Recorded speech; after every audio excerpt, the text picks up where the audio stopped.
ഈശോ മിശിഹായിക്ക് സ്തുതിയായിരിക്കട്ടെ. പ്രിയമുള്ളവരെ, 2013 നവംബർ മാസം 13 വിളക്കന്നൂർ ക്രിസ്തുരാജ ദേവാലയത്തിൽ നടക്കപ്പെട്ട ദിവ്യകാരുണ്യ അത്ഭുതം ഇന്ന് റോം സഭ ഔദ്യോഗികമായി അംഗീകരിച്ച് അത് വണക്കത്തിനായിട്ട് നൽകുമ്പോൾ ഈ അത്ഭുതത്തിന് ശേഷം നടന്ന പ്രധാനപ്പെട്ട സംഭവങ്ങളെക്കുറിച്ചും അതോടൊപ്പം തന്നെ ഇതിൻ്റെ ഓരോ സ്റ്റെപ്പ് ബൈ സ്റ്റെപ്പായിട്ടുള്ള പ്രോഗ്രാമിനെ കുറിച്ചുമൊക്കെ നമ്മോട് സംസാരിക്കാനായിട്ട് എത്തിയിരിക്കുന്നത് തലശ്ശേരി അതിരൂപതയുടെ ചാൻസലറായിട്ടുള്ള ബഹുമാനപ്പെട്ട ജോസഫ് മുട്ടത്തൂന്നേലച്ചനാണ്. നമുക്ക് അച്ഛനെ ഇപ്പോൾ ശ്രമിക്കാം. അച്ഛാ, നമ്മുടെ ഈ ദിവ്യകാരുണ്യ അത്ഭുതം ഇവിടെ നടത്തപ്പെട്ട് ഇത്രയും വർഷങ്ങളായി, ഈ 12 വർഷത്തിന് ശേഷം ഇത് ഔദ്യോഗികമായിട്ട് പ്രഖ്യാപിക്കുമ്പോൾ ഈ അത്ഭുതത്തിന് ശേഷം നടന്ന അതിൻ്റെ പ്രോസസ്സിനെ കുറിച്ചൊന്ന് അച്ഛൻ വിശദമായിട്ട് പറയാമോ? നമുക്കൊരു സഭയിൽ അത്ഭുതം നടക്കുമ്പോൾ സംഭവിക്കുന്ന ഒരു പ്രധാനപ്പെട്ട കാര്യം കാത്തിരിപ്പിൻ്റെ ഒരു സമയമാണ്. പ്രത്യേക വിശുദ്ധ കുർബാനയെക്കുറിച്ചുള്ള അത്ഭുതം പെട്ടെന്ന് ശ്രദ്ധിക്കപ്പെട്ടതാണ്. ബഹുമാനപ്പെട്ട അസുബലത്തെ സൂചിപ്പിച്ചതുപോലെ 12 വർഷങ്ങൾക്ക് മുമ്പ് നടന്ന കാര്യമാണ്. അന്ന് രാവിലത്തെ വിശുദ്ധ കുർബാനയുടെ സമയത്ത് വികാരിച്ചൻ റൂഹാക്ഷണ പ്രാർത്ഥനയുടെ സമയത്താണ് കുർബാനയിലെ തിരുവോസ്തിയുടെ ഒരു അടയാളം രൂപപ്പെടുന്നതായിട്ട് അച്ഛൻ നോട്ട് ചെയ്യുകയാണ്. പിന്നെ പെട്ടെന്ന് തന്നെ അത് ഈശോയുടെ തിരുമുഖത്തിൻ്റെ ഛായ തെളിഞ്ഞു വരുന്നു. അച്ഛൻ നിശ്ചയമായും വളരെയേറെ ആ സമയത്ത് അത്ഭുതപ്പെട്ടു. എന്താ സംഭവിക്കുന്ന അറിയത്തില്ല. അച്ഛൻ ആ തിരുവോസ്തി മാറ്റി വെച്ചു. കുർബാന കഴിഞ്ഞ പാടെ അച്ഛൻ ആളുകളെ, ജനം പങ്കെടുത്ത കുർബാനയാണ്, ആളുകൾ ഇത് കാണുന്നു. ഈശോ തെളിഞ്ഞു നിൽക്കുന്ന ഒരു മുഖമാണ്. അപ്പം ഉടനെ തന്നെ വിശുദ്ധ കുർബാന അരളിക്കയിലെടുത്ത് വെച്ച് പരസ്യമായിട്ട് ആരാധന നടത്തി. ആ സമയത്ത് ആയിരക്കണക്കിന് ആളുകൾ വിളക്കണ്ണൂരെ ഈ ദിവ്യകാരുണ്യത്തിൽ സംഭവിച്ച ഈ ഒരു അത്ഭുത പ്രതിഭാസത്തെ കാണാൻ വേണ്ടി ഓടിയെത്തി. പിന്നെ നമുക്ക് ആ ദിവസങ്ങളിലൊക്കെ വലിയ ജനക്കൂട്ടം വന്നു. വാർത്ത നന്നായിട്ട് എല്ലാ സ്ഥലത്തേക്കും എത്തിയിട്ടുണ്ടായിരുന്നു. 2 ദിവസത്തോളം കുർബാന അവിടെ ഉണ്ടായിരുന്നു. പിന്നീട് നമ്മളത് തലശ്ശേരി ആർച്ച് ബിഷപ്പ് ഹൗസിലേക്ക് കൊണ്ടുവരികയും ചാപ്പലിൽ സൂക്ഷിക്കുകയും ചെയ്തു. മേജർ ആർച്ച് ബിഷപ്പായിരുന്ന അഭിവന്ദ്യ ആലഞ്ചേരി പിതാവിനെ ഈ കാര്യം അറിയിക്കുകയും സിറോ മലബാർ സഭയിലെ ഡോക്ടറിനൽ കമ്മീഷൻ, അഭിവന്ദ്യ പിതാക്കന്മാർ, അഭിവന്ദ്യ കല്ലറങ്ങാട്ട് പിതാവും അഭിവന്ദ്യ അരുവച്ചാടത്ത് പിതാവും അഭിവന്ദ്യ ഞള്ളക്കാട്ട് പിതാവും അടങ്ങിയ ഡോക്ടറിനൽ കമ്മീഷൻ ഇതേക്കുറിച്ച് കൂടുതൽ പഠിക്കാനായിട്ട് എക്സ്പേർട്സിൻ്റെ ഒരു ഗ്രൂപ്പിനെ അറേഞ്ച് ചെയ്യുകയും ചെയ്തു. പിന്നീട് അവർ അതേക്കുറിച്ച് പഠിച്ച് റിപ്പോർട്ട് സമർപ്പിക്കുന്നു. അങ്ങനെ പിന്നെ തിരുവോസ്തി വത്തിക്കാനിലേക്ക് കൊണ്ടുപോകുന്നു. കുറേ നാളുകൾ അതേക്കുറിച്ച് ഒരു അറിയിപ്പും ഇല്ലാതെ അങ്ങ് മുന്നോട്ട് പോയി.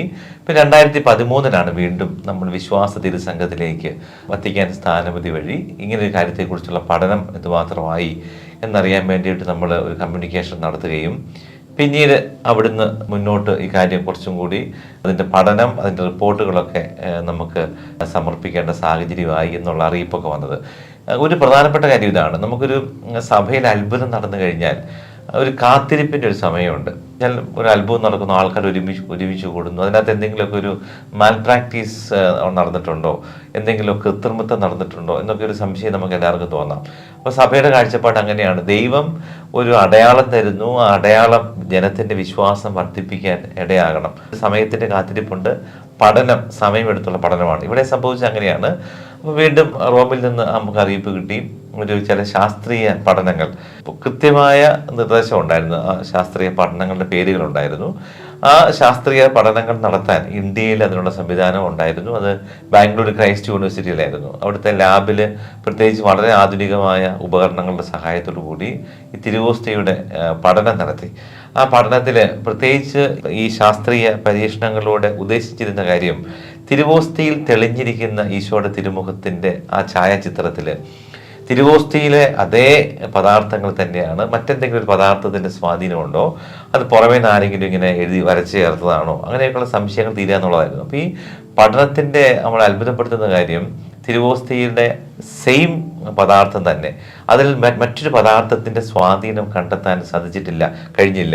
അങ്ങനെ ഈ പറഞ്ഞിരിക്കുന്ന 2 ശാസ്ത്രീയ പഠനത്തിൻ്റെയും വെളിച്ചത്തിൽ നമ്മൾ ശാസ്ത്രജ്ഞന്മാരുടെ 3 പേരൊരു സംഘമായിരുന്നു. ഒപ്പം അവരുടെ കൂടെ തന്നെ ഇവരുടെ പഠനങ്ങളെ വിലയിരുത്താനും അവരുടെ കണ്ടുപിടുത്തങ്ങൾ ദൈവശാസ്ത്രത്തിൻ്റെ ശാസ്ത്രജ്ഞന്മാരുടെ ഒരു സംഘം ഉണ്ടായിരുന്നു. അങ്ങനെ ഈ പഠന റിപ്പോർട്ടുകൾ ഈ ശാസ്ത്രജ്ഞന്മാരും ഒപ്പം ദൈവശാസ്ത്രജ്ഞന്മാരും കൂടെ ഒരുമിച്ചിരുന്ന് നമ്മൾ ആ റിപ്പോർട്ട് വളരെ വിശദമായി പഠിച്ച് അതിൻ്റെ ഫൈനൽ റിപ്പോർട്ട് നമ്മൾ ന്യൂൻഷ്യേച്ചർ വഴി വത്തിക്കാനിലേക്ക് സമർപ്പിക്കുന്നു. അങ്ങനെ ഒരു നീണ്ട സമയത്തെ കാത്തിരിപ്പിന് ശേഷമാണ് ഇത് വത്തിക്കാൻ എന്നുള്ള അറിയിപ്പ് വന്നത്. ഇതൊരു അസാധാരണമായ കാര്യമാണെന്ന് പ്രഖ്യാപിക്കുന്നതിൽ തടസ്സമില്ല. ഇതൊരു അത്ഭുതമാണെന്ന് അങ്ങനെ ആ ഒരു ശൈലി വത്തിക്കാൻ്റെ രീതിയല്ല. മറിച്ചൊരു അത്ഭുതം നടന്നിട്ടുണ്ടെങ്കിൽ അതിനകത്തൊരു സാധാരണ ഒരു സംഭവമല്ല, നമ്മുടെ സാധാരണ യുക്തി കൊണ്ട് മനസ്സിലാക്കാൻ പറ്റാത്തൊരു കാര്യം ഇതിൽ സംഭവിച്ചിട്ടുണ്ട്. അപ്പോൾ കുർബാനയെ സംബന്ധിച്ചുള്ള ഈശ്വരൻ വെളിപ്പെടുത്തലിന് ഉള്ള ഒരു കാര്യം അതിനകത്തുണ്ട്. നമുക്ക് ഇതിനകത്ത് പുറമേ നിന്നും വരച്ചു ചേർത്തതല്ല. അതുകൊണ്ടാണ് ഇത് അസാധാരണമായൊരു കാര്യമാണെന്ന് പ്രഖ്യാപിക്കുന്നതിൽ തടസ്സമില്ല എന്ന് വത്തിക്കാൻ തിരുസംഘം അറിയിച്ചത്. അതിന് പ്രകാരം ഇതേ സംബന്ധിച്ചുള്ള ഡിക്രി തയ്യാറാക്കാൻ പറഞ്ഞു. അതിൻ്റെ ട്രാൻസ്ലേഷൻ ഡിക്രി അവിടെ റോമിൽ തന്നെ തന്നിരുന്നു. അതിൻ്റെ ട്രാൻസ്ലേഷൻ മലയാളത്തിൽ തയ്യാറാക്കി റോമിന് സമർപ്പിക്കാൻ പറഞ്ഞു. അതിന് പ്രകാരം നമ്മൾ സമർപ്പിച്ചു. ഒപ്പം സീറോ മലബാർ സഭയുടെ മേജർ ആർച്ച് ബിഷപ്പിനും CBCIയുടെ പ്രസിഡന്റിനും നൽകാൻ പറഞ്ഞു. അങ്ങനെ എല്ലാ ക്രമങ്ങളും നടത്തിയതിന് ശേഷം അത് ദൈവജനത്തെ ഇതേക്കുറിച്ച് അറിയിക്കുക എന്ന് പറഞ്ഞുള്ള റോമിന് നിർദ്ദേശം വന്നപ്പോഴാണ് മെയ് മാസം 9-ാം തീയതി അഭിവന്ദ്യ മാർ ജോസഫ് പാമ്പ്ളാനി പിതാവ് വെള്ളക്കണ്ണൂർ പള്ളിയിൽ വെച്ച് ഈ ദിവ്യകാരുണ്യ പ്രതിഭാസം ഒരു അസാധാരണ സംഭവമായി സഭ അംഗീകരിക്കുന്നു എന്നുള്ള കാര്യം ദൈവജനത്തെ അറിയിച്ചത്. Okay, thank you. അപ്പോൾ നമ്മുടെ ഈ അത്ഭുതം അത് പ്രഖ്യാപിക്കുന്നതിന് ഒത്തിരി പ്രോസസ്സ് ഉണ്ടല്ലോ. അച്ഛൻ ഉത്തരവാദിത്തം ഏറ്റെടുത്തതിന് ശേഷം എന്തൊക്കെ നടപടിക്രമങ്ങളാണ് ഇതിൽ ഏറ്റെടുത്തിട്ടുള്ളത്? 2023 ഈ കത്തിടപാടുകളൊക്കെ നടക്കുമ്പോഴൊക്കെ തീർച്ചയായിട്ടും പിതാവിന് വേണ്ടിയിട്ട് ചെയ്യുമ്പോഴൊക്കെ അത് ചാൻസലറിൽ നിന്ന് ചെയ്യുന്നത് കൊണ്ട് എനിക്കതേക്കുറിച്ച് അറിയാമായിരുന്നു. നമ്മൾ നിരന്തരമായ കത്തിടപാടുകൾ റോമിൽ നിർദ്ദേശങ്ങളനുസരിച്ച് തന്നെ തിരുവോസ്തി ന്യൂൻഷിയേച്ചർ വഴി തലശ്ശേരിയിലേക്ക് തന്നുവിട്ടു. അതൊക്കെ വളരെ ഒരു പൊണ്ടിഫിക്കൽ സീക്രസിയുടെ വന്ന കാര്യങ്ങളായിരുന്നു. വളരെ രഹസ്യമായിട്ടാണ് ആരും തന്നെ പിതാവും ഞാനും തന്നെ കൂടുതൽ അറിഞ്ഞത്. പിതാവിന് വേണ്ടി ഇത് ചെയ്യേണ്ടതുകൊണ്ട് അങ്ങനെ തിരുവോസ്തി കൊണ്ട് പല പ്രാവശ്യം ബാംഗ്ലൂർ യൂണിവേഴ്സിറ്റിയിലേക്ക് പോകുന്നു. അങ്ങനെ വളരെ രഹസ്യമായിട്ട് നമ്മൾ ചെയ്ത കാര്യങ്ങളായിരുന്നു. കൃത്യമായ വത്തിക്കാൻ്റെ നിർദ്ദേശങ്ങളുണ്ടായിരുന്നു ഈ കാര്യത്തിൽ.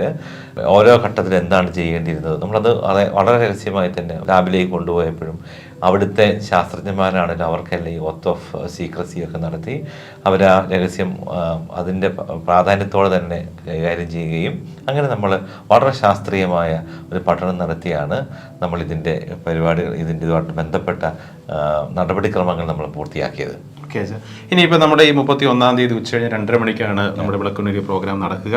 ഇതിൻ്റെ ഒരുക്കങ്ങളൊക്കെ എവിടം വരെയായി? ഇനി തുടർന്നുള്ള പ്രോഗ്രാമുകൾ എന്തൊക്കെയാണെന്ന് വെച്ച് വിശദീകരിക്കാം.